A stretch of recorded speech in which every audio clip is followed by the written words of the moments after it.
Shalom saudaraku, senang sekali dapat kembali menjumpai Bapak Ibu Saudara sekalian dalam live study. Sebab orang yang berhenti belajar, berhenti bertumbuh. Sebelum kita memulai pembelajaran kita pada kesempatan ini, mari kita bersatu dalam doa. Bapa yang baik, berbicaralah kepada kami. Kami rindu, haus, lapar untuk mendengarkan isi hatimu. Dalam nama Tuhan Yesus kami berdoa. Amin. Saudaraku, pada kesempatan ini kita akan membahas sebuah kisah yang sangat-sangat terkenal dan sangat sering dikotbahkan juga. Bapak Ibu pasti sering mendengar ceritanya juga, yang terambil dari Injil Yohanes pasal yang ke-8 ayat 1 sampai dengan yang ke-11. Ini adalah kisah tentang perempuan yang tertangkap basah berzina. Nah ya, maka tadi saya katakan ini kisah yang sangat terkenal. Pasti Bapak Ibu sudah pernah membacanya atau pernah mendengarnya, tetapi tidak ada salahnya untuk kita kembali belajar lagi, merefresh lagi dan membaca lagi ya. Nah, rangkaian ayat ini sebenarnya dimulai dari Yohanes 7 ayat 53, lalu mereka pulang masing-masing ke rumahnya, itu 7:53 ya. Yohanes 8 ayat yang pertama, tetapi Yesus pergi ke Bukit Zaitun, pagi-pagi benar ia berada di bait Allah. Dan seluruh rakyat datang kepadanya.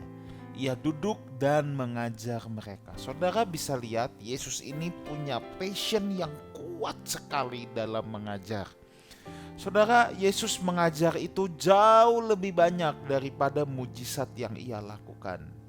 Kenapa? Karena memang benar, lewat mengajarlah pikiran seseorang bisa dibukakan akan kebenaran firman Tuhan. Jadi hal terbanyak yang dilakukan Yesus itu sebenarnya mengajar, saudara, bukan mujizat. Tetapi saya bingung, banyak orang gak suka belajar, banyak orang gak suka kalau diberikan pengajaran. Saudara mengikuti live study ini, saudara sebenarnya sedang mendengar pengajaran. Bahkan pasti saudara juga sudah sering mendengar di telinga saudara ada yang berkata, gue gak suka kalau khotbah pengajaran. Loh, saudara, hal yang terbanyak dilakukan Yesus itu mengajar. Mengajar, kenapa? Lewat mengajar pikiran kita bisa dibukakan. Lewat mengajar kapasitas kita tuh diperluas. Nanti kita menghidupi apa yang diajarkan, kan gitu.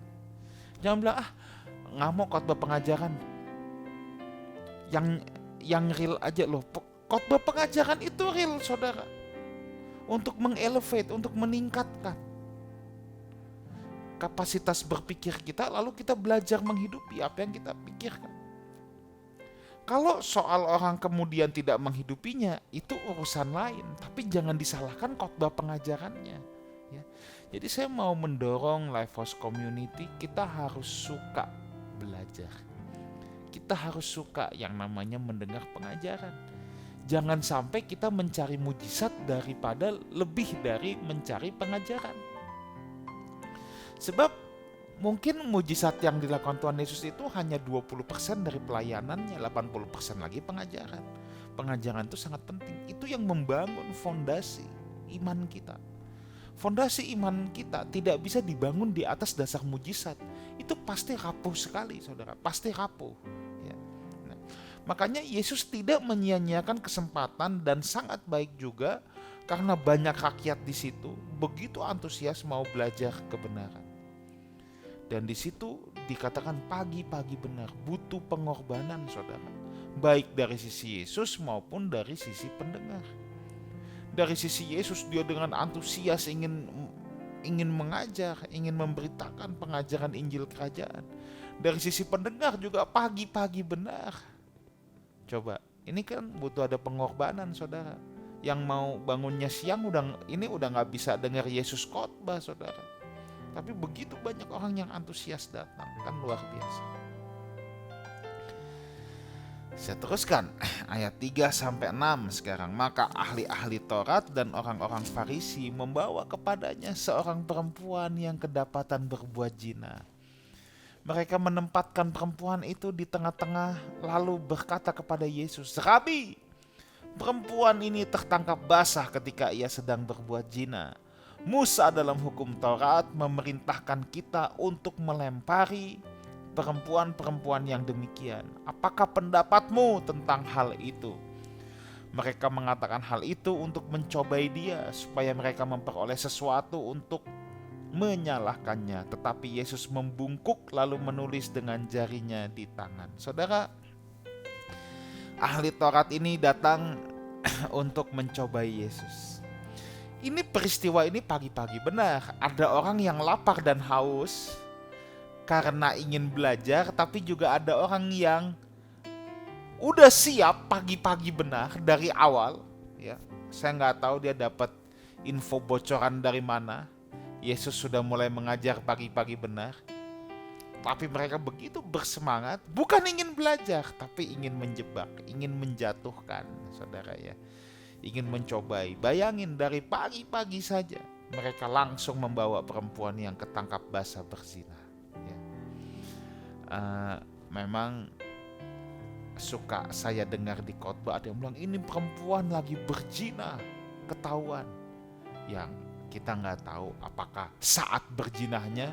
Kalau saat berzinahnya berarti mereka ikut ngintip dong, saudara ya. Ikut ngintip dong. Atau ini adalah the fresh case. Misalnya kasus ini baru ditemukan 1-2 hari gitu ya. Atau malam sebelumnya ya. Tetapi yang jelas bukti-buktinya sudah cukup. Bukti-buktinya sudah cukup bahwa dia berzina. Makanya perempuan ini dibawa ya. Mereka sebenarnya bukan hanya ingin mencoba Yesus. Mereka ini mau mengganggu. Tidak senang aja kalau ngelihat Yesus mengajar, saudara ya. Nah, perempuan yang tertangkap tangan atau terbukti berbuat zina ya, jelas-jelas mereka pasti sudah punya bukti yang kuat sehingga perempuan ini tidak dapat mengelak lagi. Nah, menurut hukum Yahudi, saudara, orang yang kedapatan berzina harus dihukum mati. Dan pelaksanaan akan hukuman ini juga direstui oleh pemerintah Romawi. Itu sebabnya wanita ini dibawa ke hadapan pengadilan agama. Nah, coba perhatikan ayat yang keempat tadi. Mereka menempatkan perempuan itu di tengah-tengah lalu berkata kepada Yesus, "Rabi, perempuan ini tertangkap basah ketika ia sedang berbuat zina." Nah, coba perhatikan kata ini. Ya. Kemarin Yesus dipanggil penipu. Ini kan rangkaian Hari Raya Pondok Daun ketika Yesus berkunjung ke Yerusalem, makanya dia sedang mengajar di Bait Allah. Kemarin dibilang penipu. Sekarang orang Farisi dan ahli Taurat ini manggilnya apa, saudara? Rabi. Banyak orang yang seperti ini. Ini bukan serius mau muji, saudara. Rabi itu kan gelar kehormatan. Rabi itu kan orang yang dihormati loh pada zaman itu. Kemarin dibilang penipu, hari ini rabi. Nah, coba bayangin. Memang orang kalau sudah hatinya busuk, saudara ya, dengan pujian mereka berharap bisa menjerat Yesus. Rupanya memang sudah dari dulu sudah banyak orang-orang yang pura-pura memuji tetapi sebenarnya ingin menjerat. Ya. Saudara juga pasti pernah ketemu orang-orang seperti ini ya. Depannya memuji tapi sebenarnya ingin menjerat. Itu persis orang-orang Farisi dan ahli Taurat ya. Kemarin ngomong A, hari ini ngomong B. Kemarin merendahkan, hari ini memuji. Sebab tujuannya memang ingin mencelakakan, ingin menjerat. Ya. Perempuan ini tertangkap basah, ia tidak bisa mengelak lagi. Sebenarnya saudara, hal-hal seperti ini ada baiknya bagi si pendosa. Kenapa? Supaya ia tidak berbuat lagi. Sebenarnya jauh lebih berbahaya yang tidak ketahuan dan tetap hidup di dalamnya. Coba bayangkan perempuan ini. Dia memang penjina. Tapi dia ketahuan, saudara. Harusnya logikanya karena dia menerima konsekuensinya, dia tidak melakukannya lagi. Tapi ada orang yang terus berzina, aman, gua gak ketahuan. Aman, gua gak ketahuan. Pokoknya hari Minggu, amin. Senin sampai Sabtu, aman. Nah, ini jauh lebih berbahaya, saudara. Ini jauh lebih berbahaya. Kenapa? Dengar baik ini. Lebih baik dosa dibentangkan untuk menunjukkan kebersalahan kita, daripada suatu hari nanti dosa dibentangkan untuk membinasakan kita. Kalau dosa dibentangkan menunjukkan kebersalahan kita dan membuat kita menjadi bertobat, saudara, haleluya, puji Tuhan. Daripada tidak ketahuan, kita enjoy hidup di dalamnya, dan satu hari kelak ketika itu dibentangkan justru membinasakan kita. Ini lebih celaka, saudara. Ya, ini lebih gawat. Mereka datang kepada Yesus yang adalah guru yang diutus Allah untuk mencobai Yesus. Tadi kita sudah lihat di ayat yang ke-6 ya. Mereka mengatakan hal itu untuk mencobai Yesus. Mereka membawa perempuan ini bukan dengan tulus ingin meminta tuntunan pendapat. Ya. Tetapi mereka datang untuk mencobai Tuhan. Nah, banyak orang Kristen seperti ini, saudara. Datang ke Tuhan untuk mencobai Tuhan. Ada yang datang ke gereja, kasih kolektor. Kita lihat nanti dibalikin gak puluhan kali lipat. Waduh, ini kan mencobai Tuhan, saudara. Ya. Kita kasih 100.000, nanti digantiin gak jadi 10 juta. Kan 100 kali lipat ganda. Ini kurang ajar, saudara. Ya. Ini mau mencobai Tuhan dan mau berdagang dengan Tuhan. Jangan datang ke Tuhan itu untuk mencobai Tuhan. Datanglah ke Tuhan karena kita mengasihi Dia. Datanglah ke Tuhan karena kita serius ingin meminta tuntunannya, ingin meminta nasihat-nasihatnya, petunjuknya, bukan datang ingin mencobai Tuhan. Serius, saudara, banyak orang datang ke gereja itu untuk mencobai Tuhan loh. Enggak, kita harus datang dalam ketulusan. Tuhan, aku datang kepadamu karena aku mengasihi Engkau. Aku butuh tuntunanmu, aku butuh pegangan tangan Tuhan. Ya. Mereka mencobai Yesus dan mereka pikir mereka akan membuat Yesus di posisi yang sulit. Sulit. Ini perempuan yang ketahuan berzina. Coba bayangkan, kalau Yesus mengotorisasi atau mengiyakan pelemparan batu hingga mati, maka ini akan berlawanan dengan sifat kemesiasannya. Kan minggu lalu kita sudah bahas, satu hari sebelumnya orang masih berdebat, dia Mesias, enggak bukan, enggak ini Mesias, enggak bukan. Kalau Yesus mengotorisasi, ini akan berlawanan dengan sifat kemesiasan yang lemah lembut, membawa keselamatan dan memberitakan tahun pembebasan. Ini akan sangat bertentangan, saudara. Ya. Tapi kalau dia nolak, Yesus menolak, merajam sampai mati, maka Yesus menjadi seteru hukum Musa, saudara. Nah, jadi ini juga bisa dijadikan propaganda yang menarik bagi penentang-penentangnya. Coba bayangkan ya, ini pasti ketika orang Farisi kedapatan kasus ini, mereka senang banget pasti. Wah, kali ini Yesus pasti jatuh. Itu yang dalam pikiran mereka. Dia iakan, dia memang bukan Mesias, dia gak bisa bawa pembebasan. Tapi kalau dia bilang enggak, Yesus menolak, kita bikin propaganda yang lain. Yesus melawan hukum Musa. Nah, Musa itu guru orang Yahudi, saudara. Musa itu sangat dihormati oleh orang Yahudi. Ini guru terbesar untuk mereka. Wah, kalau Yesus udah dipropagandakan, Yesus mengajarkan yang bertentangan dengan Musa. Wah, ini propaganda yang sangat menarik untuk mereka, saudara ya. Nah, ayat yang ke-7 sekarang. Dan ketika mereka terus-menerus bertanya kepadanya, ia pun bangkit berdiri lalu berkata kepada mereka, barang siapa di antara kamu tidak berdosa, hendaklah ia menjadi yang pertama. Ya, hendaklah ia menjadi yang pertama yang melemparkan batu kepada perempuan itu. Saudara, ini jawaban yang paling spektakuler. Ketika Yesus mau dijebak, memang perempuan ini berdosa.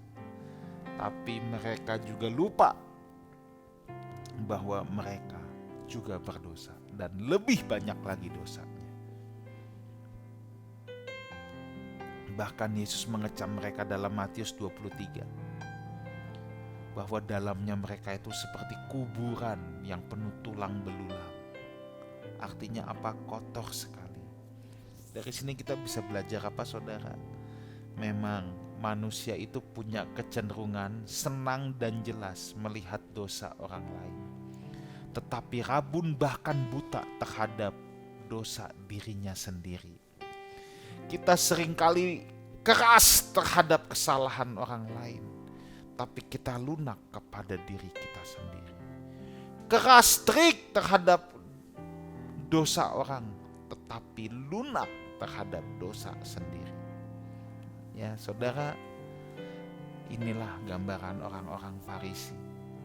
Jago bacain dosa orang, jago bacain kesalahan orang, tapi gak pernah bisa berkaca akan keadaan dirinya yang belum tentu lebih baik, bahkan bisa saja lebih kotor daripada orang yang mereka ingin hukum. Yesus memang ingin dijebak, tetapi seperti biasa saudara ya, Yesus itu punya hikmat yang jauh lebih tinggi yang gak bisa dijebak oleh kelicikan mereka. Mereka mendesak Yesus untuk menjawab, tetapi Yesus menjawab dengan balik bertanya. Ini hal yang biasa dalam Yahudi, bahwa bersoal jawab itu hal yang biasa ya. Mereka ingin mempermalukan Yesus, tetapi Yesus balik mempermalukan mereka. Yesus berhasil terhindar dari perangkap yang mereka buat. Jawaban Yesus itu, Yesus tidak meremehkan hukum Taurat, tapi juga tidak membenarkan kesalahan si terdakwa. Wah, ini makanya saya katakan hebat sekali. Ya. Yesus tidak melawan hukum Taurat, tidak meremehkan isi hukum Musa, tapi dia juga tidak membenarkan kesalahan si terdakwa, yaitu berzina. Di sini kita juga belajar bahwa kapan saja kita menemukan kesalahan orang lain, kita juga harus melihat pada diri kita sendiri. Kapan saja saudara kita temukan kesalahan pada orang lain, yuk kita lihat diri kita sendiri. Lebih lagi, kita harus lebih tegas, lebih bersemangat menentang dosa dalam diri kita daripada menentang dosa dalam diri orang lain. Yuk saudara, kita manusia berdosa. Kita harusnya semangatnya tuh menentang dosa dalam diri kita, bukan semangatnya menentang dosa dalam diri orang lain. Dalam diri kita dulu yang kita harus tentang. Nah, kita juga harus belajar simpati, saudara. Bukan kepada dosa, tetapi kepada pribadi si pendosa. Jangan melihat pendosa seakan-akan dia harus dihukum mati. Enggak. Kita harus bersimpati, bukan kepada dosa, tetapi kepada pribadi si pendosa. Nah, orang-orang Farisi ini juga orientasinya kan ingin menghancurkan si pendosa. Nah, enggak, kalau kita simpati kepada pribadinya. Orientasi kita tidak pernah boleh menghancurkan pribadi si pendosa, tetapi bagaimana menyelamatkannya supaya pribadinya bisa dipisahkan dari dosa. Nah, itu. Jadi kalau kita ketemu seorang yang berdosa, saudara, jangan alergi, jangan langsung kita serang, ya. Jangan langsung kita kayaknya punya semangat untuk menghabisi pribadinya, enggak. Justru kita harus bersimpati. Semangat kita itu bukan menghancurkan pribadi si pendosa, enggak. Semangat kita itu ingin menyelamatkannya. Ayat yang ke-8, lalu ia membungkuk pula dan menulis di tanah. Apa yang Yesus tulis? Enggak ada keterangan resmi dari Alkitab, tetapi menurut Grotius, apa yang ditulisnya adalah perkataan yang sangat berat dan bermakna. Dan menurut Grotius juga biasa bagi orang-orang bijak untuk menulis sesuatu ketika mereka memikirkan suatu perkara dalam-dalam. Jadi mengenai hal apa saja ketika ada perkara yang dipikirkan dengan serius, biasa bagi orang zaman itu untuk sambil menulis. Ya. Jerome dan Ambrose menduga ya, yang Yesus tulis seperti ini. Biarlah nama orang-orang jahat dituliskan di dalam debu tanah. Ada juga yang menduga Biarlah bumi mendakwa bumi, tetapi penghakiman adalah hak. Ya saudara, kita nggak usah pusing dengan apa yang Yesus tulis, sebab juga tidak ada keterangannya. Tadi saya hanya membacakan beberapa penafsiran ya. Dalam hal ini Kristus mengajar kita untuk tidak gegabah dalam berbicara. Ketika kita diperhadapkan pada persoalan-persoalan sulit, ketika kita dipanas-panasin, diolok-olok, jangan gegabah. Yesus tenang sambil menulis, yang menunjukkan berpikir dalam-dalam tentang kasus yang sedang dihadapi. Yesus tetap tenang. Ayat yang ke-9. Tetapi setelah mereka mendengar perkataan itu, pergilah mereka seorang demi seorang, mulai dari yang tertua. Akhirnya tinggallah Yesus seorang diri dengan perempuan itu yang tetap di tempatnya. Ucapan Yesus tadi, siapa yang gak berdosa, lempar duluan, itu seperti petir bagi mereka. Sehingga mereka pergi seorang demi seorang. Mereka takut pada ucapan Yesus. Apa yang mereka takuti? Mereka mungkin juga khawatir bahwa Yesus juga bisa memperlihatkan kesalahan-kesalahan mereka sendiri. Tadi orang-orang kan membawa perempuan yang diperlihatkan kesalahannya. Tapi Yesus bilang, yang gak berdosa lempar duluan. Mereka takut. Jangan-jangan Yesus juga tahu kartu gua. Nanti gua yang dipermalukan lagi. Nah ya. Makanya jangan-jangan yang menangkap ini juga berzina, saudara. Mereka takut kartunya ketahuan. Alkitab bilang mulai dari yang tertua. Kita gak tahu kenapa dari yang tertua. Kemungkinan karena dosanya paling banyak dan takut dikuliti oleh Yesus. Atau jangan-jangan mereka juga bikin dosa yang sama tapi belum ketahuan. Ya. Nah, saudaraku, kita belajar dari Yesus dalam hal ini. Bersimpati kepada pribadi si pendosa. Ingin menyelamatkan si pendosa. Ayat 10-11, lalu Yesus bangkit berdiri dan berkata kepadanya, hai perempuan, di manakah mereka? Tidak adakah seorang yang menghukum engkau?